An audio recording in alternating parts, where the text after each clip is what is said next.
What a time to be alive, man. Hey, how's it going? It's 11 here. It was almost 6 in the morning when I finished Splatoon 3's story, only to realize, oh yeah, RGG Summit's going on right now. And everything they dropped, well beyond what I was expecting. They pretty much dropped a MCU phase style outline of what they have planned.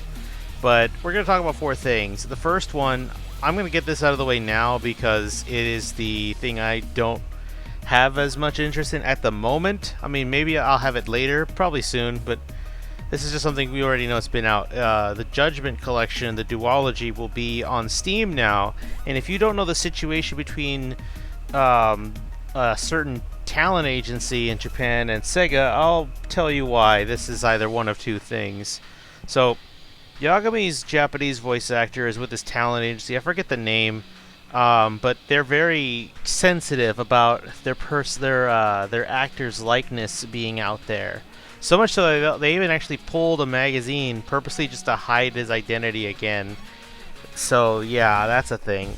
Anyway, they didn't want it on PC because of people modding it, but there are already people who are modding the fuck out of Judgment already on I mean, they're hacking their PS4 and Xbox to do that, but you know, it's still a thing. So they don't like that, and either they've kind of turned around, which I really doubt. The one thing that might have happened was Sega was able to convince them it's okay, and they're okay with it now. Or, and this is what I think is the case, they are not, but Sega's still launching it anyway, knowing full well the bridge is burned, which, yeah, it pretty much is. So, I don't want to be the guy to say that it's dead. It could come back. I just don't know, but we're not going to find out for a while. But to people like my friend Marcos, who I'm going to mention a lot here, they're into that. If you're excited for Judgment on PC, go get it by all means. Have fun with the mods, because there's going to be a lot of mods of this game. People have been waiting for this one. So, anyway, next is all Like a Dragon Yakuza stuff, because I don't know if you know, they've changed the names now to be Like a Dragon permanently, which, well, this is what it's looking like, so really excited. But I might say Yakuza instead of Like a Dragon, but I think you can understand why, so get off my ass if I don't say it that way. Anyway, as a little heads up, there is spoilers that I'm going to be mentioning from Yakuza 7, so heads up on that. And also, don't spoil me anything from Yakuza 5 and 6, because I'm planning to play those soon. I just beat 4 a couple weeks ago, so just letting you know in case there's somebody who's not familiar with this channel. So anyway, let's talk about it for a bit. Yesterday we had the Nintendo Direct and the State of Play, and the State of Play, which the Direct was already great minus all the farm sims, but I had no expectations for the State of Play from Sony, and I did not expect Ishin to get a remake. This is a remake, not a remaster.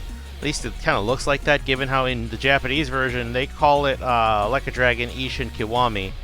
So it's the next game of the Kiwami treatment stuff, not 3. I think 3 might get it, but again, it won't be for a long time. Anyway, as for Ishin, looks great. It looks fantastic. This is the one people have been wanting. I've heard other like Yakuza fans who've been wanting this game.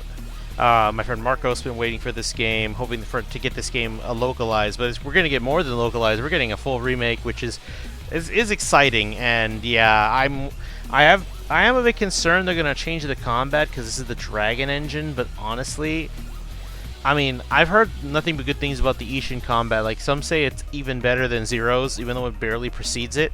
Because if you're wondering why this game never came to the West, it's because this is one of those two games that got buried. Yakuza 5 and Ishin were denied Western releases due to how poorly Dead Souls sold. Because that one was the hard reach to the Americans, and that just told Sega of Japan they're never gonna be interested in Yakuza. Oh, how wrong they were. So after the fan base gaslit them into releasing Zero, now look where we're at today. But here's a fun fact. If I had told you that this is my least favorite, well, not my least favorite, this is the least likely I would get if I was told, hey, you can only get 2 out of 3 of the new games coming out, which one would you leave behind? This is the one. Because the other two, oh my god, it's so exciting! So we got 2 games. I'm gonna get to the main one last. This is the one. This is the 3rd game they announced, the final one. I'll get this out of the way because it leads into 8. Well, which you knew that was gonna get announced. We have Like a Dragon Gaiden, and I don't know if you know, but when something has Gaiden on it, it's gonna be good. We have Gaiden, a man.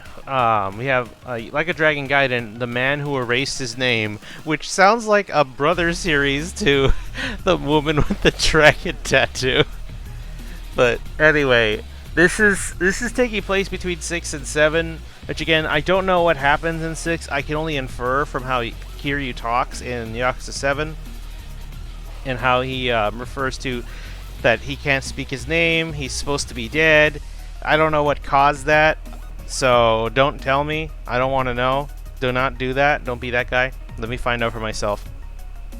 And yeah, the setting looks fantastic. You know, like the like this Buddha, like this Buddhist temple, and or whatever. I'm not sure, but Kiryu's meditating. He has a new name, and honestly, this is the most interesting thing because I never thought Kiryu would ever become a spin-off character, or should I say, he get his own spin-off game while somebody else had the reins. But I mean, to be fair, I didn't expect Kiryu to get another game again. I thought we were done with him as the main character.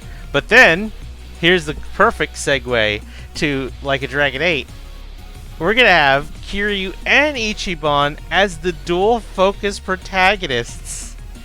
We haven't had dual focus since Yakuza 0, which that one is great with Majima and Kiryu, so you can only imagine here. But this time they're working together. Yakuza 7 was supposed to be passing of the torch, but this one looks like they're gonna hold the torch together. And I'm assuming this is gonna be Kiryu's last game with the lead in the main series, because this is supposed to be Ichiban's game, and I feel like at some point you gotta let Ichiban. I know Ichiban's whole shtick is having the whole like he's not carrying everything by himself. He has his friends, but it would feel a bit disingenuous for me, in my opinion, that if every time we have a story with him involved as the main character, Kiryu has to help him at the end. I was fine with the last one because, you know, it's a passing of the torch moment. You get it. And here, I'm going to let it slide because this feels perfect too. It feels right at the same time. But let's just not make it a trend. I sound like a negative Nancy already. I'm just expressing an early concern before it might become an issue. I don't think it will. I trust these guys to do it well. But Kiryu, my guy, what happened to your hair? Your hair looks worse than me. Are the scissors in your house broke, son? No, I shouldn't make fun of him. My hair is actually worse than his. But it is. I get why. I'm pretty sure it's a disguise thing. And people are going to make fun of him for it. But, oh, I'm so excited. I'm so excited for this. And this is the thing. Ishin's coming out February. I'm probably going to get it. Day 1. I don't know. But I'm definitely going to want to get Like a Dragon Gaiden.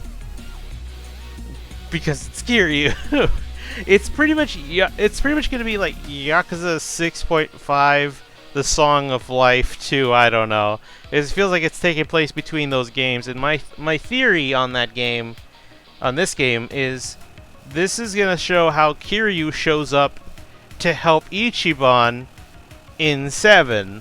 I think that's what it's going to end with. Like, hey, Kiryu, you got one more thing to do for me. I need you to come with me to the Omi Alliance HQ. We're gonna break up the Tojo and Omi together, and I might need some help. Like we've got some guys there, and like this hotshot kid, whatever his name is, Ichiban, whatever his fucking name is, and we're gonna go but we need you here as extra muscle. And yeah, that's how it ends. You see Ichiban at the end, him and Kiryu locking eyes, and that's it. Get ready for Yakuza 8, because Yakuza 8 is not coming out till 2024. That's going to be a long time, but you know what? I am perfectly fine with waiting for a long time for greatness. And it's just, we've got 2 games to keep us waiting. That's enough to keep us waiting. I'm expecting Yakuza 8 to come out like late 2024. I'm going to guess it's near holiday season, probably September, October. But we got Ishin early next year, February. This one, that one, or Gaiden probably will be around the same time, like September, October in my mind. But, oh man. On top of Sonic Frontiers looking fantastic so far, we might have Sega entering another renaissance, because you had Soul Hackers 2 come out, and that's really great. Everyone likes that green-haired girl. I don't know what she's like. I've avoided the game in case I want to play it for myself one day, so I don't know. I just know she's like pretty funny. Also, she raps or something. I don't know. Anyway, we've got Sonic Frontiers looking promising, and now we have all these games by RGG, and I'm just so excited. I was trying not to scream at 6 in the morning. It's oh, it's gonna be fun. But anyway, I think I've talked enough about it. I told all my other friends. Christy was excited. My friend Marcos, they were excited, and I mean, I just I messaged Marcos at 6 in the morning about it. They weren't awake, but oh, I know, it's like, what if the off chance I woke them up? They would have been pissed. But thankfully that wasn't the case. But yeah. Oh, it feels good to be a Yakuza fan, man. So good. But by the way, before I go, I want to mention this is perfectly timed because I had something in mind for Yakuza 8. I was gonna make a 5 things I want in Yakuza 8 video, and I'm still gonna make that. But the thing is, they might have all inadvertently addressed one of my things that I wanted. Now this, I'm not gonna get into too many details for this because I actually have to explain another game's mechanics for this one to make sense. But one of my points was guest characters, and that may sound weird. And I'm not talking DLC. I don't want to be like, you get to pay $30 to play as Majima. No, not that. But I would like to explain, but I don't want to go off on that tangent. So let's just keep it to this. But that's one of the things I was going to talk about. So they kind of already addressed it, except Kiryu's the main character. But look forward to that. That one's going to be scripted and it'll be on the main channel. Anyway, thank you all so much for watching. I just wanted to get my thoughts on these games because I'm so excited. So many good stuff coming out. But, oh yeah, and of course there's Zelda as well next year in May. Ooh, next year's going to be fucking amazing. Anyway, thank you all so much for listening. Share your thoughts on these games. Are you excited? Is there one you really, really want like I do? I mean, I just want to play more of Ichiban's stuff because Ichiban's the GOAT. But anyway, I'll see you all later. Stay safe out there. I can't stop smiling even though it's only 4 o'clock in the afternoon. I'm still smiling like I just saw the trailers for the first time. Anyway, I'll see you all later.